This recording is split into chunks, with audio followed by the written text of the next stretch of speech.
Cardiac safety. It's still one of the biggest hurdles in drug development today. Drug-induced irregular heartbeats or drug-induced changes in the force of cardiac contractions are common reasons why promising drugs fail in clinical studies or are pulled from the market. The medical and financial consequences of these safety failures are very significant. Here's the core challenge. Predicting these drug toxicities at the preclinical stage can be difficult. Traditional animal models don't always mimic how the human heart reacts to drugs.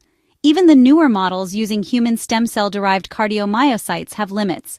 These cells exhibit an immature phenotype and cannot fully recapitulate the physiology and pharmacology of adult human cardiomyocytes. So, there's a real need for better human-relevant tools in early drug discovery. That's why the study we are discussing today is a game changer. It introduces a new approach, using adult human primary cardiomyocytes, the actual working cells from the human heart, ethically sourced from organ donors. Imagine testing new drugs right on the most relevant system possible, real human heart cells. Researchers at AnaBios first isolate human adult cardiomyocytes from non-transplantable human donor hearts. Next, they employ a non-invasive optical imaging platform to measure contractility transients, essentially the mechanical beat of the cell as it shortens and relaxes, just like a heartbeat. By observing how these contraction transients change after exposing the cells to drugs, it is possible to understand if the test drugs are interfering with cardiac function in a way that is predictive of toxicity risks. The model zeroes in on 4 key parameters. First, sarcomere shortening. This tells us how strongly the cell contracts, pointing to a drug's inotropic effect. Second, TR90, or time to 90% relaxation. This reflects how quickly the cell resets and can signal electrical issues. Third, after contractions, tiny, abnormal blips after the main beat, which are mechanical signs of dangerous rhythm problems.